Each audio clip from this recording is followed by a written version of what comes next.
File को manipulate करना है अगर हमें, तो फाइल को मैनिपुलेट कैसे कर सकते हैं हम लोग? ये कमांड है हमारे पास। अगर हमें फाइल को कॉपी करना है तो सीपी कमांड है। चलिए इसको हम लोग देखते हैं। मान लेते हैं एलएस करते हैं यहाँ पे। चलिए एलएस को क्लियर कर देते हैं, फिर एलएस करते हैं। यहाँ पे हमारे पास एक फाइल है डीईएफ के नाम से। ये जो डीईएफ फाइल है, अगर मेरे को कहीं पे कॉपी करनी है कमांड लाइन के थ्रू, तो कैसे करूँ? तो उसके लिए हमारे पास एक कमांड होता है सीपी के नाम से। इसको यूज कैसे करना? अगर हमें नहीं पता है कैसे यूज करना, तो डायरेक्टली मैन और सीपी, सीपी कमांड का हम लोग मैनुअल चेक करेंगे। सीपी कमांड किस लिए यूज होता है? देखिए पहले यहाँ पे कमांड का नेम दिया है, देन उसका यूज दिया है कि क्या किसके लिए यूज होता है। कॉपी फाइल्स एंड डायरेक्टरीज, इसके लिए ये यूज होता है सीपी कमांड। देन डिस्क्रिप्शन दिया है, यहाँ पे इसके डिफरेंट ऑप्शन दिए हैं। हाइफन ए हो गया, हाइफन हाइफन एट्रीब्यूट्स ओनली हो गया, देन बैकअप हो गया, हाइफन बी हो गया। हाइफन बी बैकअप के लिए ही है, like backup but does not accept an argument. Hyphen D हो गया, हाइफन एफ हो गया। तो ये आप अपने सारे ऑप्शंस को आप पढ़ पढ़ के यूज कर सकते हैं इजीली। इसी इसीलिए हमारे पास मैनुअल होती है हर कमांड की, कि अगर हम लोग भूल जाए उसको कैसे यूज करना है, तो इजीली हम लोग उसकी जो मैनुअल है उसको रेफर करके आराम से समझ के देन उस कमांड को यूज कर लें। पर इसका सबसे इजी यूज जो है, सबसे इजी यूज वो है डायरेक्टली इसी तरीके से सीपी। सीपी यानी कॉपी, कॉपी किसी भी चीज को, जैसे कि अभी यहाँ पे हमारे पास डीईएफ है ना फाइल, तो डीईएफ और कहाँ कॉपी करना है, कहाँ कॉपी करना है, उसके लिए हम लोग पहले क्या करते हैं, डायरेक्टरी क्रिएट करते हैं mkdir। टेस्ट के नाम से ही करते हैं इसके अंदर, मॉड्यूल 1 के अंदर। टेस्ट के अंदर अभी कुछ भी नहीं है। अगर मैं एलएस टेस्ट करूँ तो टेस्ट के अंदर क्या क्या प्रेजेंट है वो दिखाएगा, कुछ भी प्रेजेंट नहीं है। तो इसका क्यों? क्योंकि अभी जस्ट हम लोगों ने अभी क्रिएट करी है। पर मैं ये चाहता हूँ कि ये जो डीईएफ फाइल है ये टेस्ट डायरेक्टरी के अंदर ना कॉपी कर दूँ। ठीक, तो सीपी डीईएफ और यहाँ पे टेस्ट लिख दूंगा मैं, टेस्ट। तो सीपी डीईएफ टेस्ट, एंटर करेंगे, एलएस, एलएस टेस्ट। देखो अब एलएस टेस्ट करा तो इसके अंदर टेस्ट के अंदर डीईएफ आ गया। पर यहाँ पे एक और कैच है। अगर हमें बहुत सारी फाइल्स क्रिएट करनी है, बहुत सारी फाइल्स जो हमने क्रिएट करी है उनको हमें कॉपी करना है। अगर हमें उनको कॉपी करना है तो आराम से हम लोग मतलब यही सीपी कमांड के थ्रू ही कर सकते हैं। तो चलिए हम लोग एक कमांड यूज करते हैं यहाँ पे। बहुत सारे पहले फाइल क्रिएट करते हैं यहाँ पे, टच। और हाँ ये भी आप देखिए कैसे क्रिएट करते हैं बहुत सारी फाइल्स अगर हम लोग को एक साथ क्रिएट करनी है। टच, अगर मेरे को A1 A2 या T1 T2 T3 T20 तक मेरे को क्रिएट करनी फाइल्स, तो मैं क्या करूँगा, टच टी, तो यहाँ पे कर्ली ब्रेसेस लगाऊंगा। कर्ली ब्रेसेस के अंदर यहाँ पे लिखूंगा 1 डॉट डॉट 10 लिख देता हूँ। मेरे को 1 से लेके 10 तक, T1 T2 T3 T2 T5, पूरा इस तरीके से T10 तक चलेगा। एंटर करेंगे, अब एलएस करेंगे। तो देखो T1 T2 T3 T4 T5 T6 T7 T8 T9 और यहाँ पे T10। 10 फाइलें क्रिएट हो गई। इस तरीके से हम लोग बहुत सारी फाइल्स क्रिएट कर सकते हैं। अगर हम लोग को बहुत सारी डायरेक्टरीज क्रिएट करनी है इसी तरीके से, mkdir टेस्ट 1 से लेके 5 तक करते हैं। चलो एलएस करेंगे, यहाँ पे देखो test 1 test 2 test 3 test 4 test 5। इस तरीके से हम लोग इजीली बहुत सारी डायरेक्टरीज या बहुत सारी फाइल्स क्रिएट कर सकते हैं एक बार में ही। चलो ठीक है। पर अब मेरे को ये सारी की सारी जितनी भी फाइल्स है ना, मेरे को डालनी है अ, ये टेस्ट डायरेक्टरी के अंदर। तो मैं या तो ऐसा करूँ कि सीपी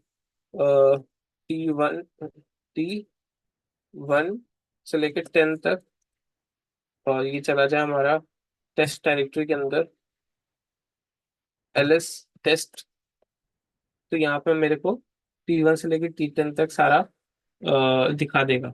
पर मैं चाहता हूँ कि नहीं, इस तरीके से नहीं करेंगे। cd और टेस्ट करते हैं और ls करेंगे, तो यहाँ पे rm कर देते हैं, मतलब रिमूव करना है सारी फाइल्स को। rm एस्ट्रिक्स कर देंगे, एस्ट्रिक्स जितनी भी फाइल्स उसके अंदर प्रेजेंट है वो सारी की सारी एक ही बार में डिलीट हो जाएंगी। यस, ls करेंगे। ठीक है, यहाँ पे n कर दिया था तो इसलिए डिलीट नहीं हुआ, यहाँ पे यस किया तो अब डिलीट हुआ। और cd डॉट डॉट करेंगे टेस्ट डायरेक्टरी को बाहर आने के लिए, ls करेंगे। अब देखिए, मेरे को ये सारी की सारी जितनी भी फाइल्स हैं, या फिर अगर मैं चाहूँ ये डायरेक्टरीज भी, मैं चाहता हूँ टेस्ट के अंदर आ जाए, तो मैं एक एक करके भी डाल सकता हूँ साथ में, मतलब एक एक यानी कि एक ही कमांड में अलग अलग नाम भी दे सकता हूँ। जैसे कि cp def space T1 space T2 space T3 space T4 T5 T6 T7 T8 T9 T10, और test 1 test 2 test 3 test 4 test 5, ये सारी की सारी चीजें मेरे को चाहिए कि कॉपी हो जाए टेस्ट की तरह डायरेक्टरी के अंदर। तो मैं सबसे आखिरी में टेस्ट लिखूंगा। क्यों? क्योंकि मेरे को ये सारा कंटेंट जो है, ये चाह रहा हूँ ये उठ के टेस्ट डायरेक्टरी के अंदर कॉपी हो। तो जिसके अंदर कॉपी करना है मेरे को, वो एकदम एंड में लिखना पड़ेगा मेरे को। ठीक, एंटर करेंगे। अच्छा ठीक है, वो डायरेक्टरी है तो मेरे को रिकर्सिवली उसके अंदर डालना पड़ेगा। पर अगर मैं ls करूंगा अभी टेस्ट को, तो यहाँ पे मेरे पास जितनी भी फाइल्स हैं वो आ गई हैं। तो अगर मेरे को डायरेक्टरी को कॉपी करना है तो उस केस में मेरे को इसने बताया रिकर्सिवली मेरे को डालना पड़ेगा cp-r टेस्ट 1 टेस्ट 2 टेस्ट 3, इतने को ही करते हैं, ls टेस्ट। तो अब मेरे पास टेस्ट 1 टेस्ट 2 टेस्ट 3 ये सारी डायरेक्टरीज मेरे पास कॉपी होके अंदर आ गई हैं टेस्ट डायरेक्टरी के अंदर। इसका मतलब ये नहीं है कि ये cp कमांड ये सारी फाइल्स के साथ नहीं चल पाया, फाइल्स एंड डायरेक्टरीज दोनों के साथ नहीं चल पाया। अब मेरे को यहाँ पे -r का एक ऑप्शन भी देना था। क्यों? क्योंकि मेरे पास डायरेक्टरी है, तो अगर डायरेक्टरी के अंदर कोई भी कंटेंट पड़ा होगा ना, तो मेरे को वो भी साथ में कॉपी करना पड़ेगा उसके। यही यही इसका मतलब यही होता है कि अगर मैं डायरेक्टरी को कॉपी कर रहा हूँ तो डायरेक्टरी के अंदर का जो कंटेंट है वो भी साथ में कॉपी होना चाहिए। तो इसीलिए वो रिकर्सिवली कॉपी होना चाहिए डायरेक्टरी। तो मेरे को बस यहाँ पे cp-r लगा के कॉपी करना था। अगर आप फिर से ट्राई करना चाहते हो तो आप cp-r एंड देन ये पूरा कमांड ट्राई कर सकते हो, तो एक बार में चल जाएगा, कोई दिक्कत नहीं है। और सबसे अच्छी बात यहाँ पे ये होती है लाइनेक्स में, कि टर्मिनल पे वो आपको जो भी एरर्स वगैरह होते हैं वो भी साथ में आपको बता देता है कि हाँ यहाँ पे ये एरर है, यहाँ पे ये एरर है, या फिर क्या ये एक्सपेक्ट करता है हमसे कि यहाँ पे ये एक्स्ट्रा ऐड होनी चाहिए कोई चीज। तो ये हम लोग को आराम से डिबगिंग के लिए भी हेल्प कर देता है कि यहाँ पे कुछ गलत है, इसको चेक करो। Okay, all right. Then cp का कमांड हो गया हमारे पास। देन हमारा mv का कमांड आता है, क्लियर करते हैं।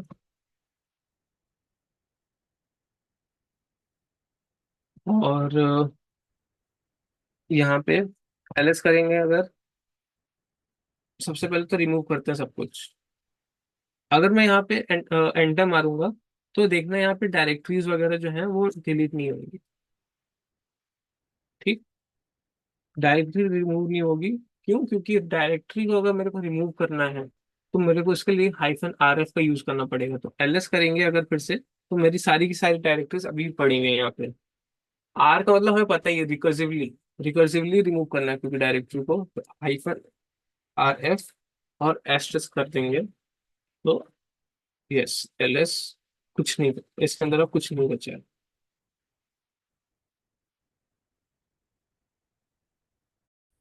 पर अभी हम लोग को क्या है, कि एमवी कमांड देखना है। एमवी का मतलब क्या होता है? एमवी का मतलब मूव, यानी कि मान लेते हैं यहाँ पे मैंने कुछ फाइल्स क्रिएट करी, जैसे टच, यही कर देते T1 से 10 तक नहीं, बस 5 तक करते हैं। एलएस करेंगे तो T1 से लेके 5 तक क्रिएट होगी। और यहाँ पे एक डायरेक्टरी भी क्रिएट करते हैं। डायरेक्टरी का नाम रखते हैं MKDIR, और डायरेक्टरी का नाम रखते हैं, चलिए क्वालिटी रख देते हैं। एलएस करेंगे, एक यहाँ पे क्वालिटी नाम से डायरेक्टरी क्रिएट हो गई है। अब मैं ये चाहता हूँ कि जैसे मैंने अभी पहले क्या किया था, कॉपी किया था, फाइल्स जो थी वो कॉपी होके डायरेक्टरी के अंदर चली गई थी, जो मैंने डायरेक्टरी क्रिएट करी थी पहले। बट अब मैं ये चाहता हूँ, देखो कॉपी का मतलब क्या होता है, कॉपी का मतलब फाइल मेरी यहाँ पे भी प्रेजेंट होगी, और मेरी जो न्यू डेस्टिनेशन है वहां भी प्रेजेंट होगी फाइल। पर एक और कॉन्सेप्ट होता है विंडोज के अंदर कट करने का। कट कब करते हैं हम लोग? जब एक फाइल को उस डायरेक्टरी, उस फोल्डर से रिमूव करके कहीं और डेस्टिनेशन फोल्डर या डायरेक्टरी के अंदर हम लोग डालते हैं, तो वहाँ पुराने वाले फोल्डर से वो डिलीट हो जाती है और नए वाले फोल्डर के अंदर वो प्रेजेंट होती है। तो सिमिलरली हम लोग यहाँ पे अगर करना चाहें वही सेम चीज, using CLI, using command line option, तो उसके लिए MV का यूज करते हैं। पहले क्लियर करते हैं इसको। LS MV, या तो आप ऐसे T1, T2, T3, T4, T5 अलग अलग लिखो आप, अलग अलग पूरा लिखो आप, और लास्ट में क्वालिटी लिखो। या फिर आप कर सकते हो कि MV T1 से लेके 5 तक, ये ब्रेसेस का ध्यान रखना आप, ठीक। 1 से लेके 5 तक क्वालिटी के अंदर जाने चाहिए। एंटर किया, LS करेंगे। देखो, LS किया तो वो फाइल्स जो है ये मॉड्यूल 1 डायरेक्टरी के अंदर प्रेजेंट नहीं है। क्यों नहीं प्रेजेंट है? क्योंकि वो हम लोग ने कट करके किसी दूसरी फोल्डर के अंदर, किसी दूसरी डायरेक्टरी के अंदर डाल दिया। तो अब मैं अगर यहाँ पे LS क्वालिटी करूँ, क्वालिटी को लिस्ट कराऊँ अगर, तो मेरे को यहाँ दिखा देगा T1, T2, T3, T4, T5, इस तरीके से यहाँ पे MV का काम होता है। MV का एक और काम है, दिखाते हैं। टच, यहाँ पे लिखता हूँ मैं जैसे मॉड्यूल 1, ठीक। LS करूंगा तो यहाँ देखो, मॉड्यूल 1 की स्पेलिंग गलत है। क्लियर करते हैं, LS करते हैं। यहाँ देखो, मॉड्यूल 1 की स्पेलिंग जो है ये गलत है। अब मैं अगर, या तो मैं दूसरे फाइल बनाऊं टच करके, ठीक, पर उस केस में क्या है, MODLE, मॉड्यूल 1, मॉड्यूल 1 जो फाइल है वो प्रेजेंट होगी। या तो मैं पहले उसको आरएम करके हटाऊं, फिर उसके बाद मैं क्या कहते हैं, न्यू फाइल जो है, नई फाइल विद करेक्ट नेम, उसको टच कराऊं या कैट कराऊं। मान लेते हैं मॉड्यूल 1, मतलब मॉड्यूल 1 को मैंने उस टाइम पे नहीं देखा, और इनकरेक्टली मैंने यहाँ पे MODLE 1 लिख के इसके अंदर कुछ कंटेंट भी डाल दिया। तो उस केस में तो मैं रिमूव भी नहीं कर पाऊंगा फाइल। क्यों? अगर मैंने रिमूव किया फाइल को, तो मैं उसका अंदर का जो कंटेंट है वो भी डिलीट हो जाएगा, ठीक। तो उस कंटेंट को प्रिजर्व करके मैं इस फाइल के नेम को कैसे चेंज करूं, यानी कि इस फाइल के रीनेमिंग कैसे करूं, उसमें हमारा काम आता है MV। MV कमांड जो है, एक काम तो इसने करा कि कट करके हमारी जो फाइल है या फोल्डर है ये दूसरे डेस्टिनेशन में डाला। दूसरा इसका जो काम है MV का, ये होता है रीनेमिंग का। मैंने क्या किया, MODLE 1 को MODULE 1 एंटर करा, LS, देख रीनेम हो गया। ऊपर MODLE 1 था, यहाँ पे MODULE 1 है। इस केस में क्या है कि हमारा जो डेटा था वो भी same to same as it is present रहेगा, तो वो डिलीट नहीं होगा। अब अगर इसके पीछे का आप समझो कि टेक्निकलिटीज क्या है इसकी, क्यों हुआ ऐसा, तो हमने क्या किया, पहले तो मैं एमवी करके अगर मैं एमओडीएलई को, एमओडीएलई वन को क्वालिटी के अंदर डालता अगर, ठीक, तो ये जो है ये मूव हो जाती क्वालिटी वन, क्वालिटी डायरेक्टरी के अंदर। पर मैंने क्या किया, मैंने क्या कि यही जो एमओडीएलई वन जो है ना, ये फाइल, इसको खुद ही के अंदर कट करके पेस्ट कर दो इस नाम से, समझे। तो अगर मैं यहाँ पे एम वी, अब मैं मॉड्यूल वन करूंगा मैं, और मैं चाहता हूँ कि ये क्वालिटी डायरेक्टरी के अंदर जाए, पर मैं किस नाम से डालना चाहता हूँ इसको, तो मैं नाम भी सजेस्ट कर सकता हूँ, जैसे कि टेस्ट फाइल के नाम से डालना चाहता हूँ। तो अब एल एस मॉड्यूल वन करूँ अगर मैं, एल एस क्वालिटी करूँ अगर मैं, तो यहाँ पे देखो टेस्ट दिखेगा मेरे को मॉड्यूल वन नहीं दिखेगा, मेरे को टेस्ट दिखेगा। All right. तो यहाँ पे हम लोग डेस्टिनेशन भी क्या नाम होना चाहिए, ये भी हम लोग साथ में दे सकते हैं। अगर मैं कॉपी भी कराऊं, अगर मेरे को कोई फाइल कॉपी भी करानी है, एलएस करूँ, यहाँ पे कोई फाइल नहीं है, और यहाँ पे करूँ टच न्यू फाइल करके एक फाइल क्रिएट करते हैं, एलएस करूंगा, यहाँ पे मेरे को एक न्यू फाइल का एक मिल भी जाएगा फाइल। यहाँ पे करूँ सीपी, सीपी न्यू फाइल को मेरे को कॉपी कराना है कहाँ, न्यू फाइल को मुझे क्वालिटी डायरेक्टरी के अंदर कॉपी कराना है। तो क्वालिटी यहाँ पे लिखूंगा, और क्या डेस्टिनेशन में जाके उसका नाम क्या होना चाहिए, यहाँ पे होना चाहिए फाइल वन। एंटर करेंगे, एग्जीक्यूट हो गया कमांड। मैं लिखूंगा L S Q W P R T Y quality, यहाँ पे देखो फाइल वन। भले ही मैंने सेम फाइल कॉपी करी, बट मैंने इसके डेस्टिनेशन में मैंने जो फाइल का नाम दिया था, ये उस फाइल के नाम से यहाँ पे कॉपी हो जाएगी। ठीक। तो ये इस तरीके से आप फाइल्स को हैंडल कर सकते हो within Linux operating system. Ls करेंगे, क्लियर करेंगे, एलिस करेंगे, R M hyphen R F asterisks, यहाँ पे मेरा पूरा डायरेक्टरी जो है क्लियर हो गई। अब आते हैं अपने दूसरे कमांड पे, जो कि है टच। तो वो टच क्या करता है, टच से हम लोगों ने अभी देखा कि फाइल क्रिएट होती है। बस जो टच है ना, ये फाइल क्रिएशन के साथ में इसके बहुत सारे ऑप्शंस भी होते हैं, जो कि इस कमांड को मॉडिफाई कर देते हैं। अगर मेरे को टच कमांड के बारे में और जानना है, क्या है, कैसे काम करता है ये, तो मैन, मैन क्यों, क्योंकि हम लोग को मैनुअल चेक करनी है टच कमांड की। तो मैन टच, एंटर किया, देखो अब यहाँ पे सबसे पहले इसका नेम, नेम क्या है touch, then change files, file time stamps. इसका मेन काम तो फाइल क्रिएट करना नहीं, फाइल का जो टाइम स्टैम्प है उसको चेंज करना है।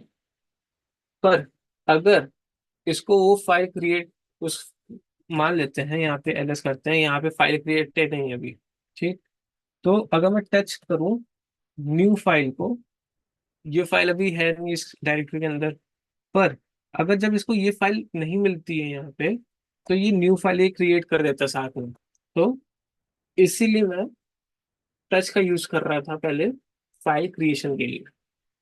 आरएम कर देते हैं। तो एक्चुअल में इसका काम क्या है, फाइल की जो टाइम स्टैम्प्स है ना, उसको चेंज करना। LS, LS hyphen L, clear, LS hyphen L, देखो ये फाइल का अभी बता रहा है मेरे को कि 6 जुलाई 1331 पे क्रिएटेड है। ओके। पर अभी हम लोग ने जैसे पढ़ा कि ये जो है ये टाइम स्टैम्प चेंज करता है। मैं करता हूँ जैसे cat new file, cat new file किया, इसके अंदर मैं कंटेंट डालता हूँ एक, जैसे this is the content present in dummy file, save किया, कैट करेंगे, नहीं सबसे पहले ls-l करेंगे, न्यू फाइल। यहाँ पे चेक करना, 1331 को क्रिएट हुई थी, अभी 1332 को मैंने इसको सेव किया फिर से। मैंने जो लास्ट सेव किया उसका यहाँ पे टाइम स्टैम्प आया। पर अगर मैं यहाँ पे कैट करता हूँ न्यू फाइल को,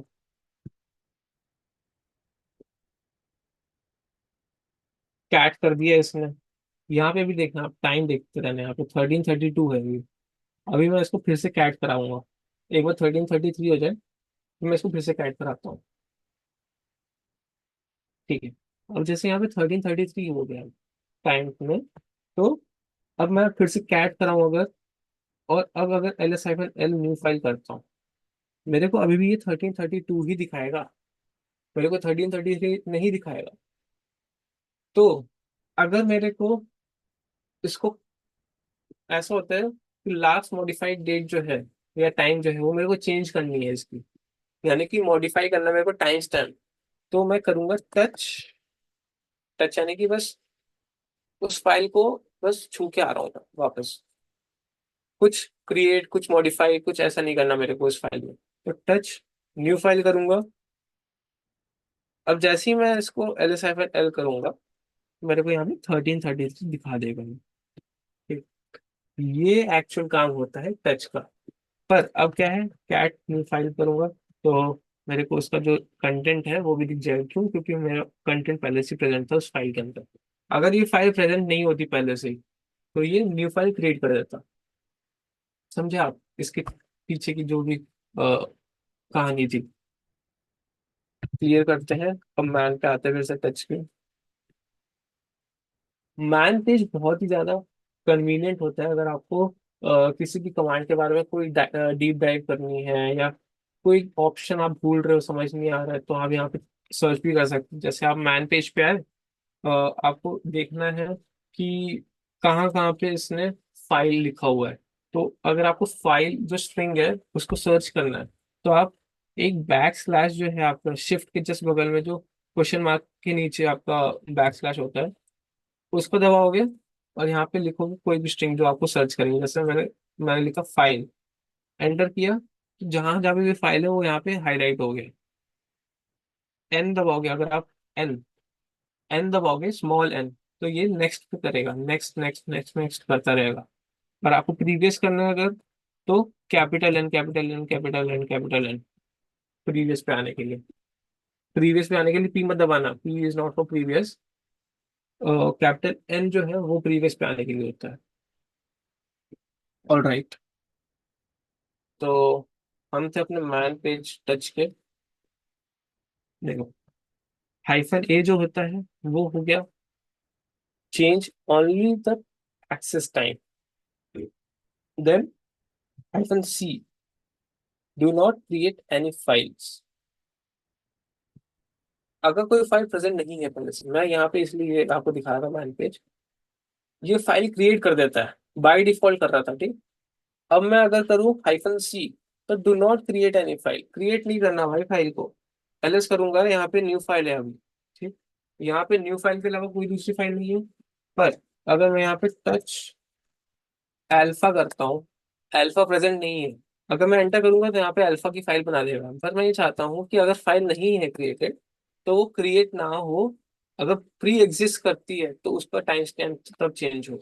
एंटर करेंगे, एलएस करेंगे, तो यहाँ पे अल्फा जो फाइल थी वो क्रिएट नहीं हुई। ये मेन काम था इसका। हाइफन सी यूज करोगे अगर आप, बाय डिफॉल्ट वो फिर जो पहले क्रिएट कर रहा था फाइल वो अब नहीं करेगा। अगर फाइल एग्जिस्ट करेगी तो उसके टाइम स्टैम्प चेंज हो जाएंगे। अगर फाइल एग्जिस्ट नहीं करती तो वो न्यू फाइल नहीं क्रिएट करेगा। ठीक, मैन पे आते हैं फिर से। Then hyphen R reference file name हो गया, हाइफन टी जो हो गया। आप ये सारे ना एक एक करके यूज भी कर सकते हो, और देख सकते हो एक बार कि क्या चेंजेस हो रहे हैं हमारे। अगर आप टच हाइफन हाइफन हेल्प करोगे, तो यहाँ पे आपको वही छोटा सा स्मॉल मैनुअल पेज में जो आपको ऑप्शन दिखा रहा था वही सेम चीज आपको हेल्प में भी दिखा देगा। तो अगर आपको कोई एग्जीक्यूटेबल जो है कोई कमांड जो है उसका आपको समझ नहीं आ रहा है कि आप क्या क्या इसमें यूज कर सकते हो, कौन कौन से ऑप्शन यूज कर सकते हो, तो टच हाइफन हाइफन एल या फिर कोई दूसरा कमांड हाइफन हाइफन एल नहीं है, तो कुछ कुछ जगहों में हाइफन एच भी यूज होता है। तो अभी जैसे यहाँ पे टच हाइफन एच में हम लोग को ये नहीं दिखा रहा है, तो टच हाइफन हाइफन हेल्प का हम लोग को पूरा हेल्प की कॉन्फ़िगरेशन दे देगा। ठीक। देन कैट का हम लोग ने देख लिया कि कैट क्या करता है। कैट का हम लोग ने अभी मैन पेज नहीं देखा है, तो क्लियर करते हैं इसको। मैन पेज, मैनुअल पेज देखते कैट का। तो कैट में सबसे पहले क्या है, concatenate files and print on the standard output. Standard output क्या है, स्टैंडर्ड आउटपुट हमारा अभी इस केस में टर्मिनल हो गया, स्क्रीन हो गया, टर्मिनल स्क्रीन हो गया हमारा। ठीक।